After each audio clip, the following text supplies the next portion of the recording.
Estas son las notas rápidas en 3x3, 106.9. En cabina respiro hondo y acerco mis manos al micrófono, mientras la luz roja se enciende para indicar que estamos al aire. Hoy toca contar una historia que parece sacada de una novela oscura, pero que en realidad busca mostrarnos algo sobre cómo las ideas se esparcen, cómo la gente reacciona y cómo cada generación decide qué camino seguir. Voy a hablarte del protagonista de este relato, un personaje imaginario, inquietante y simbólico. Su nombre es Padre Satán. No es un padre de carne y hueso. No es un líder comunitario real. Es más bien una figura dramática que representa tentaciones, sombras, dudas colectivas y movimientos que crecen en los rincones donde muchos no miran. Su oficio en la trama es seducir a quienes se sienten perdidos, alejarlos de su rumbo y empujarlos hacia decisiones que parecen fáciles, pero que siempre traen consecuencias. No se trata de un héroe. Es un antagonista. El tipo de personaje que aparece en historias para hacerte pensar y para recordarte que incluso las culturas más oscuras pueden crecer si nadie las cuestiona. Imaginemos entonces que este Padre Satán ha logrado abrir su quinta iglesia en Estados Unidos. Una iglesia que no es un lugar de fe luminosa, sino un espacio donde se celebra la rebeldía sin rumbo, la negación absoluta de todo lo que da sentido y la atracción por lo que destruye. Desde afuera, las fachadas parecen edificios modernos, casi como centros culturales. Pero dentro, según cuenta nuestra narración, hay discursos retorcidos que juegan con la confusión de la gente joven que busca pertenecer a algo. Ese crecimiento no ha pasado desapercibido. De hecho, ha provocado que grupos religiosos, familias enteras y comunidades de distintas creencias comiencen a protestar. Levantan pancartas. Se reúnen en parques. Hablan en radio y televisión. Dicen que estas iglesias solo generan división, miedo y desorientación. Y aunque su oposición es fuerte, el hecho más impactante es que el Padre Satán sigue avanzando. Ya es la quinta. Y el mundo observa con ojos abiertos preguntándose cuál será su objetivo principal. Desde esta cabina, trato de imaginar la mente del protagonista. Un ser que se alimenta no de espíritu, sino de conflicto. Lo visualizo sentado en un sillón oscuro, con una sonrisa que no es de felicidad, sino de cálculo. Él sabe que su impacto depende de generar ruido, duda, polémica. En su mundo simbólico, perder almas no es llevar a nadie a un destino de fuego, sino alejarlos de su propósito, de su identidad, de su capacidad de distinguir lo que les hace bien de lo que les hace daño. Él busca llenar sus templos con voces jóvenes que se sienten solas, decepcionadas o confundidas. Usa frases fáciles, promesas de libertad sin responsabilidad y una estética que parece desafiar todo. Ese es su truco. Mientras más se oponen a él, más llama la atención de quienes se sienten atrapados en su propia vida. El conflicto crece. En ciudades distintas empiezan a surgir debates que llegan incluso a las redes sociales. Unos dicen que cada quien es libre de creer en lo que quiera. Otros aseguran que estas nuevas iglesias no son creencias inofensivas, sino símbolos de un vacío creciente en las nuevas generaciones. Y en medio de todo eso, jóvenes como tú, como yo, como quienes están escuchando este programa, se ven envueltos en la duda. Se preguntan por qué algo así está creciendo tan rápido. ¿Qué le falta al mundo para que movimientos oscuros encuentren espacio para levantarse? ¿Qué está fallando en las comunidades, en las familias, en las escuelas, en los espacios de apoyo emocional? En esta historia, mientras el Padre Satán parece ganar territorio, también empieza a surgir algo inesperado. Un despertar. Jóvenes que deciden no dejarse llevar por discursos vacíos. Personas que comienzan a reunirse para hablar de salud mental, de identidad, de creencias, de proyectos de vida. No como respuesta basada en odio, sino en claridad. Y la voz de estos jóvenes empieza a viajar más rápido de lo que imaginaban. Es una voz que dice: no necesitamos caer en extremos para sentirnos parte de algo. No necesitamos seguir a figuras que se disfrazan de guías solo para sembrar confusión. Necesitamos sentido, conexión y verdad.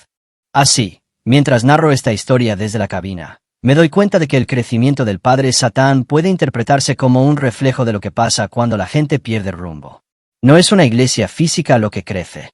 Es la sensación de vacío que muchos experimentan cuando no encuentran apoyo, cuando creen que nadie los escucha o cuando sienten que lo tradicional ya no les habla al corazón. Y es ahí donde este personaje oscuro encuentra seguidores. No porque lo admiren, sino porque están buscando algo. Lo que sea, incluso si no es lo adecuado. Pero la parte más fascinante llega cuando el mundo empieza a preguntarse cuál es el verdadero objetivo detrás de estas 5 iglesias. Y aquí entra la reflexión profunda. No se trata del protagonista malvado. Se trata de la sociedad entera. El objetivo, en realidad, es mostrar qué tan vulnerables somos cuando no cuidamos nuestras relaciones, nuestras creencias, nuestros valores o nuestra capacidad de pensar por nosotros mismos. ¿Cuál es el mensaje para el resto del mundo?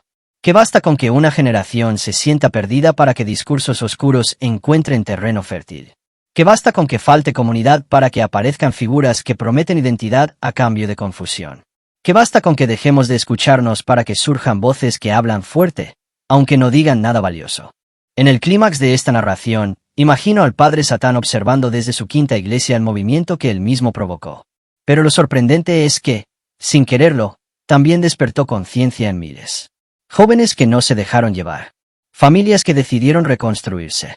Grupos que empezaron a ofrecer acompañamiento real. Y así, este antagonista termina siendo un recordatorio de lo que puede pasar si nos descuidamos, pero también de lo que somos capaces de crear cuando reaccionamos a tiempo. Al cerrar esta historia, vuelvo a mirar la luz roja de la cabina y pienso que al final el relato no trata de un personaje oscuro, sino de la luz que nace cuando la gente despierta. Porque incluso las historias con sombras pueden enseñarnos el camino si las escuchamos con atención. Porque las ideas peligrosas crecen cuando nadie habla de ellas, pero también se detienen cuando surge una generación que decide no prestarse al juego. Esta es la historia de Padre Satán. Un personaje que existe solo en la ficción para mostrarnos algo muy real. Que las sombras pueden avanzar, pero también pueden retroceder cuando elegimos claridad. Y que el objetivo para el resto del mundo es recordar que las voces oscuras no se combaten con odio, sino con verdad, comunidad y sentido. Y así termina este capítulo. Una historia extensa. Un mensaje que ojalá deje una reflexión en quienes lo escuchan. Y un recordatorio de que incluso en los relatos más sombríos siempre existe un punto donde la luz vuelve a entrar. Que haya iglesias satánicas como el Templo Satánico, o The Church of Satan, en Estados Unidos, o en cualquier otro país, no es, en primer lugar, una cuestión de conspiración oculta, ni de una supuesta invasión demoníaca. Es, antes que nada, el resultado directo de la libertad religiosa garantizada en sociedades democráticas. Es decir, su mera existencia no implica maldad intrínseca, sino el ejercicio polémico, sí de un derecho constitucional. Ahora bien, si hablamos no de legalidad, sino de conveniencia moral, espiritual y social, entonces sí cabe una reflexión profunda, y desde esa óptica, hay motivos serios aunque no absolutos, para cuestionar su pertinencia en el mundo. En primer lugar, el uso deliberado del nombre Satanás. Una figura profundamente cargada de simbolismo negativo en las grandes tradiciones abrahámicas no es neutral. No es equivalente a fundar una iglesia del libre pensamiento o una asociación laica de derechos humanos. Elegir ese nombre, ese símbolo, esa estética, no es solo una provocación intelectual. Es una confrontación simbólica intencionada con millones de personas para quienes Satán representa la rebelión contra Dios, la mentira, la explotación y la destrucción espiritual, incluso si los miembros de estas iglesias afirman no creer en un diablo real. El impacto emocional, psicológico y comunitario de su simbolismo es real.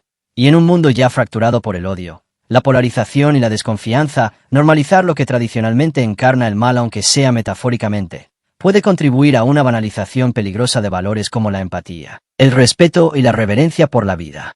Segundo, aunque es cierto que el templo satánico, por ejemplo, se define como no teísta, y promueve causas como la separación iglesia-estado, los derechos reproductivos o la defensa de minorías, lo hace desde una retórica que deliberadamente se nutre del choque, del escándalo y de la inversión sacrílega. Esto puede ser efectivo como táctica de activismo, pero a largo plazo erosiona el lenguaje moral compartido. Cuando se invierte el bien y el mal como estrategia, incluso con buenas intenciones, se corre el riesgo de que el público, especialmente jóvenes en formación, interprete que todo es relativo, que no hay verdad superior, que la rebeldía sin fundamento es virtud, y que la provocación es sinónimo de valentía. Y eso, en una época de nihilismo creciente, no es inocuo. Tercero, históricamente, el satanismo real, no el filosófico o simbólico, sino el ocultista, el ritualístico, el que cree en fuerzas oscuras ha estado asociado, en múltiples testimonios y casos judiciales, con abusos psicológicos, manipulación, cultos destructivos y daño familiar. Aunque la mayoría de las iglesias satánicas modernas rechazan expresamente esas prácticas, no pueden desvincularse completamente del estigma que generan, ni evitar que personas vulnerables, buscando identidad, venganza, o poder usar su lenguaje y estética para justificar actos verdaderamente dañinos. La ambigüedad deliberada entre lo simbólico y lo literal abre una puerta peligrosa.